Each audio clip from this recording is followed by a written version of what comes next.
Welcome back to the Perks Recap Podcast.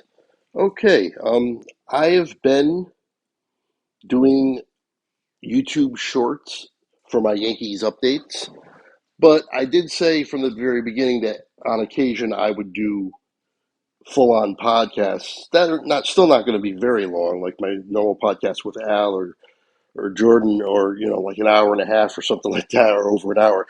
This one, 15 minutes maybe is what I'm aiming for, maybe a little longer. We'll see how it goes. But anyway, the reason why I'm on here is because I got a lot of games to go through, and then of course the incident, the sudden loss of John Sterling on the fourth. Real quick, I'm going to go through some of the games first since the last time I talked to you. Um, the Yankees swept the O's over 4 days. They won 7-2 on Friday behind Will Warren, 6 innings, 1 earned run. His ERA is at 2.39 at this point.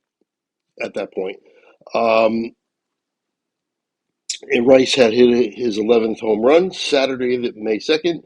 They won 9-4 behind Weathers. Went 5 innings. He gave up 3 runs, but only one was earned because of an error, a throwing error by Rice, actually. Uh, and his ERA for the season, too, 3.03, very, pretty good. Paul Blackburn came in, who is somebody that I really have not been in support of being on the team. He's not very good. But he went 2 innings in this game, didn't give up anything. His ERA is a respectable 3.46. It's not like it's Duvall, whose ERA at this point was 6.75. He went two-thirds of an inning and gave up a run again. He's got to be, when they get Cole and Rodon back, and I guess Rodon is pitching this weekend for the Yankees. He's done with his rehab. Once they both come back, I think you got to put Weathers probably in the bullpen, and I think he's got to take the place of Duvall. I mean, Duvall, he's just not doing anything. He's not good. His ERA is 6.75. Just can't you can't go on with that. It's not working. Um, the big story on this game was Bellinger went 4 for 4 with 2 homers, and he stole a base. Again, a 9-4 win on Saturday. On Sunday, May 3rd, they won 11-3.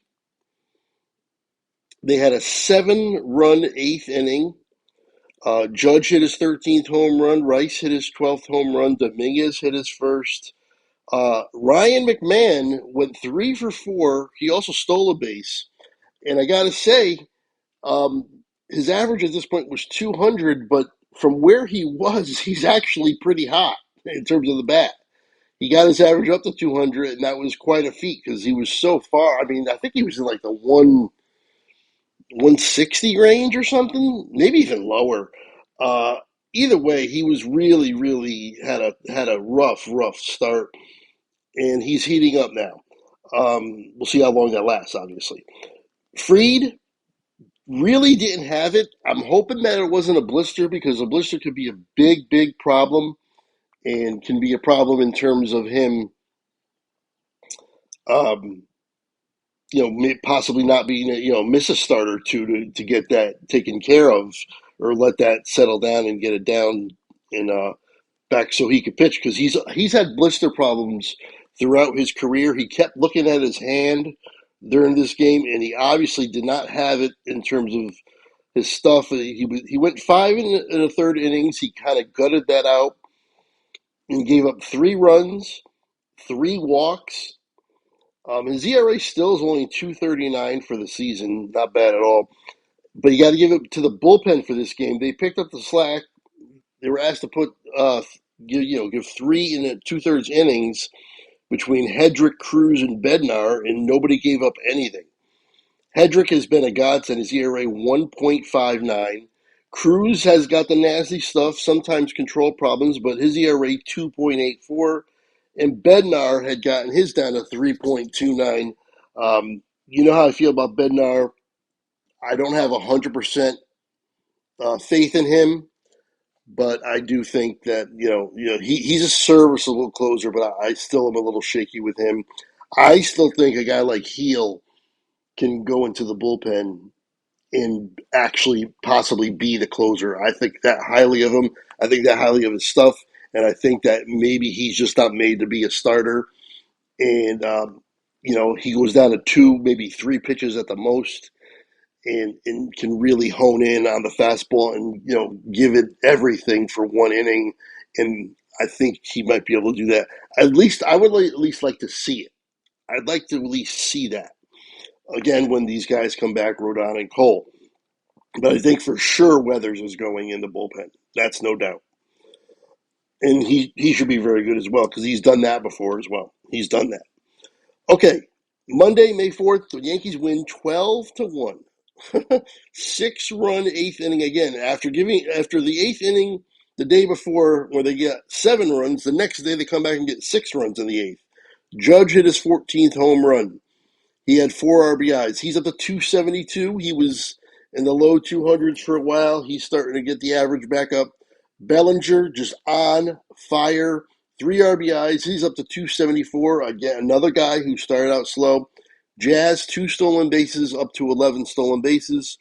Cam Schlittler also did not have a great day. 7 hits and 3 walks. That's 10 on base. So his whip took a hit for sure because he only went 5 2/3 innings and had 10 runners on.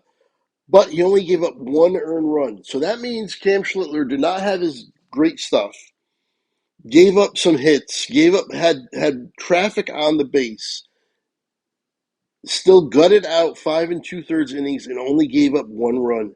That means he's learning how to pitch when you don't have your great stuff. Maybe you give up a hit or two here and there. Maybe you give up, a run, but you get through it and you give your team a chance to win. His ERA for the season is at 1.52. Can't complain about Cam Schlittler. Bullpen goes 3 1/3 innings, no runs given up again. So the bullpen doing the job. Hill was there. His ERA actually went down to 1.29. Duvall actually went an inning. ERA went down to 6.23. It's still over 6. Another one who might be in danger of losing his job is Bird. Bird is at 5.56. Again, he didn't give up anything this time, but that brought his ERA down to 5.56. I think Duvall and Bird I would replace with Heel and Weathers. That would be my plan. Or at least, I think Weathers is probably going to take Bird's place because they always talk about how great Duvall's stuff is. You hear about that all the time. His stuff is so good. And plus, he's done it before with the Giants. You hear that all the time, too. And that's all true. But results are results, and this has been a while now. We got him at the trade deadline last year, and he started straightening out a little bit at the end of the year, but he came over and he was a disaster. You get a couple weeks of him being okay, pretty good, decent. But then he starts this year and he's a disaster again. And it's been, we're a month in now. We're well over a month in. It's time. I don't know. I think Weathers will be the first one to take Bird's spot. But when Cole comes back, I think it's Duvall who's going to have to go. Unless he turns it around. But so far, I don't really, he's going to have to really go on quite a run to get the ERA back to respectability and get the trust back. I'm going to come back to Monday, May 4th in a sec here. Tuesday, May 5th, Texas comes to town. So that was a 4-game sweep of the Orioles. They win 7-4. Bellinger, 2 for 3, 3 RBIs. Again, just on fire. McMahon, 2 for 4, a home run, his third, up to 216. Again, from where he was, 216 is great. Jazz hit his 4th home run. Goldschmidt hit his 2nd. The reason why Goldschmidt is playing at all is because of Ben Rice. I didn't mention this. On Sunday the 3rd, Ben Rice came out of the game after hitting the home run. He caught a ball, just a regular catch at first base from a throw, and it caught like his thumb in a weird way. And he's got I guess it's just like a bruise in there, but he can't grip a bat and he can't grip the ball. So for right now, Ben Rice is on the shelf. They did not put him on the IL, but it's been a few days now. That happened on Sunday. Today is now Thursday, and he didn't play. And they played every day. They played Monday, Tuesday, Wednesday, Thursday, and he has not been in the lineup at all those entire 4 days. The IL could be 10. Would be 10 days, and they could retro it back to Sunday. I mean, how many more days are you going to miss before it doesn't? It becomes a point where you might as well just use the roster spot and bring somebody up and let him have the full 10 days, and then just come back right. After 10 days, that's not too bad. 10 days, but he's been on fire all year. He's probably um, honestly even more than Judge, our best hitter, or at least right there with Judge as our best hitter. Because the average was well over 300, where Judge started out low on the average when he first started. Um, let's see, but I don't think it's anything to really be too concerned about. So, it's a bruise at the very least. He should come back relatively quickly, even if he does go on the 10-day IL. I think he'd be back right after the 10 days. And if he doesn't, that means they expect him to play any day now. Maybe, probably over the weekend. Hopefully we can get him back in the lineup. And that's what they must be thinking by not putting him on the IL. Okay, Wednesday, the first loss here, the only loss here. Um, Yankees at this point had won 15 out of 17 games. I mean, just on fire. They had won 5 in a row, or maybe even 6 in a row. Either way, uh, if you want to know how to beat the Yankees, talk to Nathan Eovaldi. Nathan Eovaldi beat the Yankees when they went to Texas last week on the road trip. Only game Texas won. And then he comes to Yankee Stadium, goes 8 innings, 1 run, 8 Ks, and beats them again. Yankees lost this game 6-1. The only run was Judge hit his 15th home run off of Valdi, but 1 run. That's all he gave up, and they can't solve Valdi. And this is the second game in a row this year, a week apart, where he just dominates them. Kind of weird, because the day before was another. It's not like he's just such a good pitcher.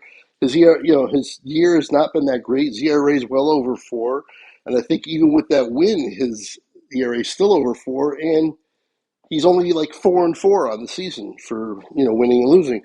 So it's not like he's dominating everybody else. He's only dominating the Yankees, it seems.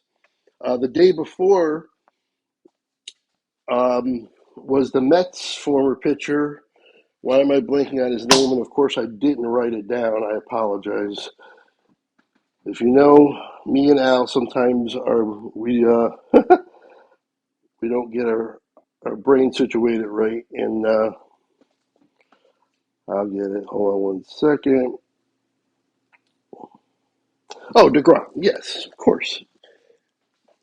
DeGrom came in. DeGrom is one of the best. Is a much better pitcher than Evaldi, you would think. Coming off a good year, he's still healthy again. But he went 6 innings. He gave up 6 runs. So it's not like they can't hit the good pitchers. They just can't hit Evaldi. So they lose this game. Like I said, Judge hit a home run. Bellinger went I'm sorry. They had 3 hits total the whole day. Warren, for the first time, really didn't have it. 4 innings, 7 hits, 3 walks, terrible whip there. 4 innings, 6 runs given up, all earned. ERA jumps from that 2.39 to 3.46. Quite the jump there. The guy to talk about, though, is De Los Santos. He's been up and down in the Yankees bullpen all year. He came in after Warren left after 4 innings, and De Los Santos goes 3 1/3, no runs, 5 Ks. Very, very good. For the season, his ERA is 1.69, and all the times he's been up and down. I don't know why he keeps going up and down. Why can't Bird go down? and keep De Los Santos up. Yarborough came in for an inning and two-thirds and didn't give up anything. His ERA is at 3.55. Yarborough last year when he joined the Yankees, he's had some spot starts, and he was pretty good. I mean, just to be honest, I kind of I liked Yarborough. I like the fact that he's on the team. Again, for spot starts, you can use him, and if not, he can go more than an inning at an inning. He can be kind of like your long man out of the bullpen when something happens. This game, they used De Los Santos because he was pitching well. They just stuck with him for 3 innings. But normally, I would think that's Yarborough's spot to go 3-4 innings when you need it. But either way, that was their loss on Wednesday. On Thursday, May 7th, that's today, a day game as they are moving on after this. Let's see, are they playing next? Oh, Yankees are going on the road on Friday, May 8th, tomorrow, to the Brewers, Milwaukee, who is 19-16, and everybody in our preseason podcast, my buddies Jordan and Al gave their predictions, and nobody had Milwaukee doing anything. I did, and I was thinking about actually changing my pick, but I ended up sticking with them. And I'm glad I did because they just figure it out. I don't know how, I don't know why, really, but they always seem to figure it out and at least are respectable every year. And here we are again. They had a bad start, and now they're 19-16 and playing well. Anyway, today's game, Bellinger 3 for 4 again. 2 RBIs. McMahon 2 for 3, up to 223. Grisham stole a base. In the 6th inning, the Yankees scored 6 runs. So they're having these big innings throughout this great stretch here. It seems like they're just having these huge innings. And Bellinger, by the way, is up to 299 for batting average now. I told you McMahon's at 223. Yeah, 299 now. So Bellinger's on the cusp of being a 300 hitter again. So one thing here's a concern: Weathers was scratched, but it doesn't seem like it's a big problem. It seems like he was scratched for an illness. He's sick. Um, so I think that's really that's not a huge problem. Obviously, you want him to get better, but it's not an injury to his arm or anything crazy like that. It's an illness. I think he'll be fine to make his next start. So he was scratched though. Blackburn started, only pitched the 1 inning. His ERA for the season is at exactly 3. I'm still not a huge fan, but the results are what the results are. Tim Hill went an inning and two-thirds. His ERA is at 1.13. Hedrick went an inning and a third. His ERA is at 1.37. Those guys have been great. Duvall comes in, gives up 2 hits, but he went an inning. His ERA is down to 5.79 out of the sixes at least. Jake Bird went an inning, 5.11 ERA now. And then Beck, and I don't even know his first name. It's B. Beck.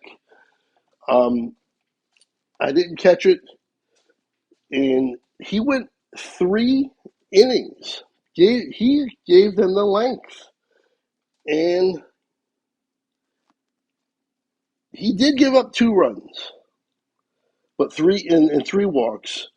But he gave them the length that they needed when you have a spot. When you got a guy like Weathers who is scratched late, and you're kind of scrambling, and they brought him up, and there he is. I don't know anything about him, but he pitched very, very well. I'm going to really quick. I should have done this before. I apologize, but thankfully we're on a regular pod here, and I have the time if I want it. Let's find out his first name.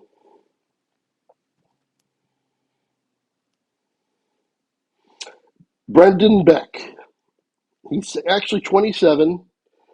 He's been with the Yankees since 2021, and he's still part of the organization, obviously.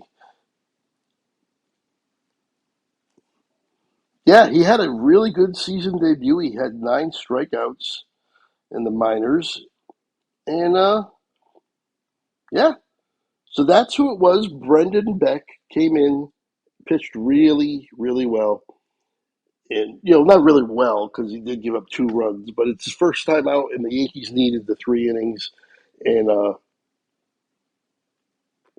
they got the 9-2 win again with another big inning.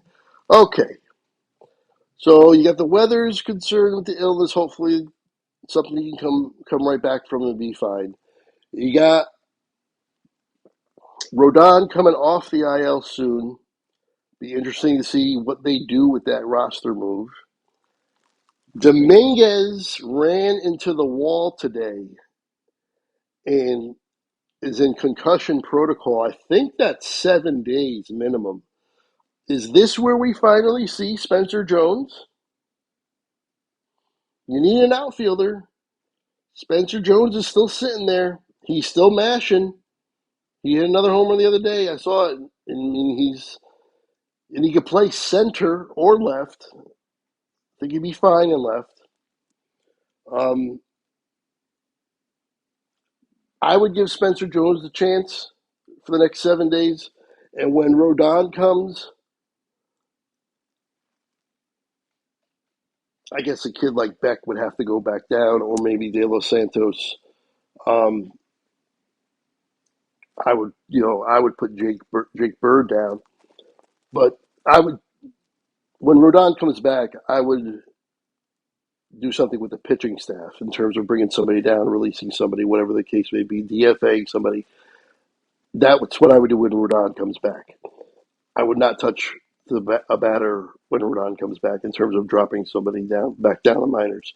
So therefore, I think it's time for Spencer Jones to come up and finally make his major league debut. The clock is ticking on this guy. I think he's 26 now. I'll even I'll check it to confirm.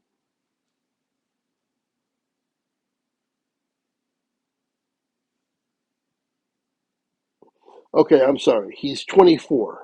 He's 24. Oh, but his birthday, he's going to be 25 in a couple days here. His birthday's May 14th. So a week from today is his birthday. What a great birthday gift it would be to be in the majors on his 25th birthday. Very similar in age to Judge when he came up, for good anyway. So there you go. So again, though, it's a little bit, he's a little bit older. The thing about like Dominguez is still, even now, is only like 22.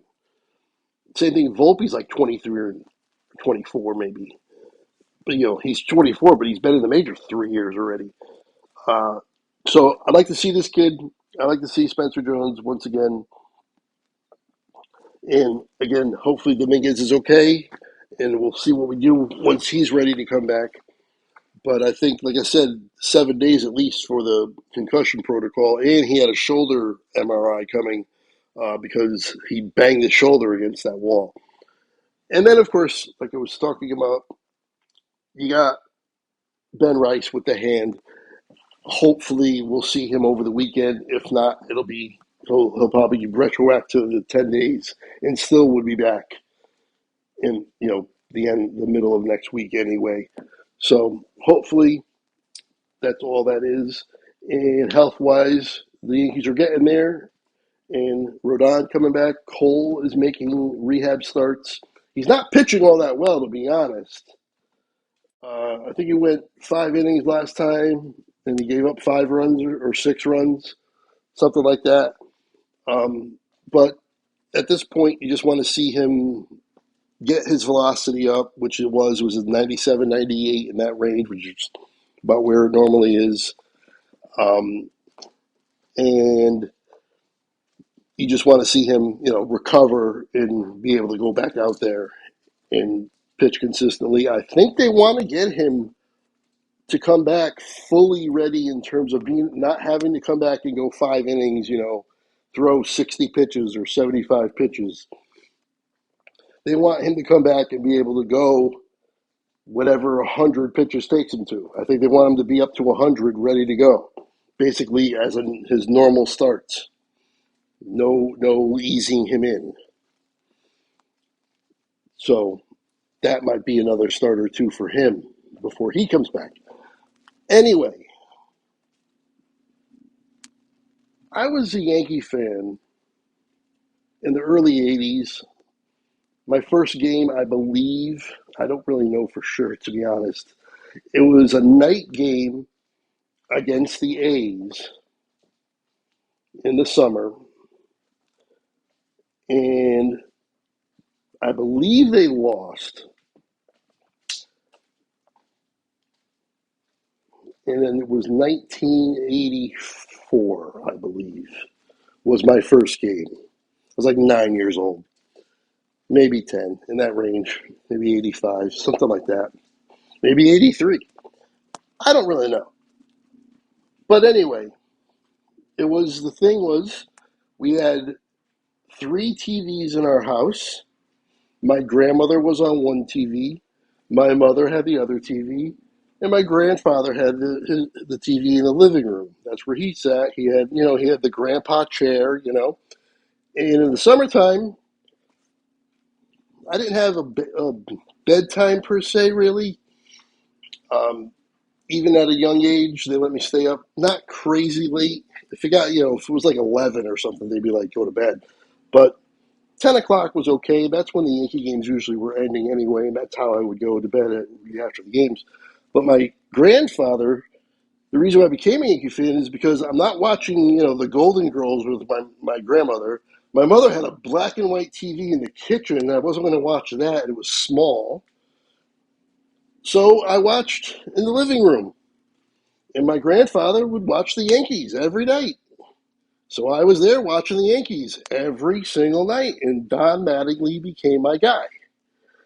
First, it was Dave Winfield. Then it became Mattingly. Despite the fact that they weren't very good, and they weren't winning a whole lot, and they never made the playoffs until 1995. So I was a fan for like 10, 12 years before they made the playoffs. And I was a fan a little before 9, too. Before my first game, I went after. So I was a fan probably from like 6 years old, something like that. But regardless of all that, once I started working and doing things at night, I started listening to the radio broadcast of the games a lot. A lot of times it was going to work or coming from home from work, or just being out and not being able to watch the game but want to, check it out. And the radio voice from 89 on was Mr. John Sterling, a voice made for radio. And then he was the soundtrack of my summers from 89 to 2024. 36 years or 35 years, whatever the case is. He was a broadcaster for them for 36 years. Regardless, it doesn't matter. Um, yeah, so when he passed away, I had some feelings about it. That's my childhood. That's what I grew up with. He carried me through playoff games and World Series in the 90s when I was really listening to the radio a lot because I was doing things, I was out or I had, work and could listen. I remember being a high schooler and my first job was at a grocery store and I would have to go do the carriages. which is wrangle up all the carriages in the parking lot and bring them in. They didn't have those things that they have now, where the they had that thing that pushes all of them in. I've seen that. That's like a remote thing. You had to manually push them all in. They also didn't have those things where it's like, oh, put your carriages here, those little railings, so at least they're all in the same area. None of that. Sometimes they were in the other parking lot, way the hell on the other side of the whole lot, because there was another big store over there, and our carriages would get over there, and you'd have to go over there. And sometimes it would take a while. And every time I went and do the carriages, I listened to John Sterling and the Yankees in the summer times when I was ringing up those carriages. And I did that probably 3 years. And then, like I said, in my field of work, I was working all hours of the day and night. And either going into work, coming home from work, whatever the case, it was always on the radio. If the Yankees were on, I was listening in the car. And sometimes, to be honest, the last few years, even now, even if they're on TV and I'm home, I'll still listen to the radio because I can do other things. I can keep the radio on and carry it with me on my phone and, do things around the house that need to get done. I don't have to be sitting down in the living room. So that's my history with John Sterling, the soundtrack of my summers for many years. R.I.P. John Sterling. Thank you for the memories. Thank you for the great voice. Thank you for the home run calls. Love them all. I actually, when he first started that, I was kind of like, I'm not a fan of that at all. That's kind of, those are pretty corny. I don't want to deal with those. But as time goes by, it becomes part of his charm, part of the deal with the Yankees, and you start to really appreciate it. Appreciate the fact that he went something like 40. I don't remember the exact number was. Over 4,000 or 5,000 days without missing a game, 30 years without missing a game, which is just absolutely insane. Just crazy, crazy, crazy. So kudos to him. Kudos to John Sterling. Kudos to the Yankees for doing a John Sterling little tribute and then putting JS on their hats, which will be, I think, there the rest of the season. The only thing I will say,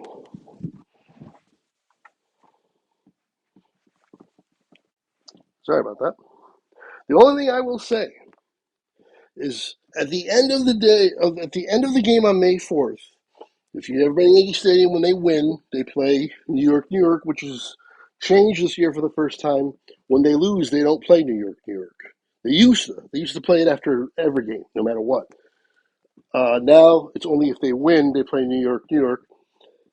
And on on Monday, when they won, they played the famous Sterling home run, famous Sterling call when they win. Yankees win. The Yankees win. They played that, and then they went right into New York, New York. I want them to do that every game forever. That should just be part of when they win. You play New York, New York every day. Why can't you add those 3 seconds of Sterling saying that, and then just lead right into New York, like you always do? What's the big problem? They only did it the one day. They said they only had plans to do it the one day, but everybody, including the players, Aaron Judge spoke on this, Boone spoke on this, the fans, the players, everybody wants this. There's no reason not to do it. They should just have that as part of the game over when the Yankees win. Play Yankees win, the Yankees win, and then make it happen. Hopefully, there's enough fan pressure for them to change their mind, and they do it because I think it should definitely be done. I think it would be great. Anyway, thank you guys for joining me for the pod. It's been a little while, and This has been a longer one. I said 15 minutes. It turns into 35 minutes. But that's okay. I had a lot to talk about and a lot of games to go over and stuff. I will go back to the normal 3 minute YouTube shorts that I've been doing right along. And like I said before, I will occasionally do a longer pod like this one here. I want to talk about John Sterling, so that's why I want to do the pod here. Anyway, Yankees are playing really, really well. Let's see what happens the last few years, the June swoon or the summertime where they just can't win a game, it seems. Last 3 years in a row, it seems about like.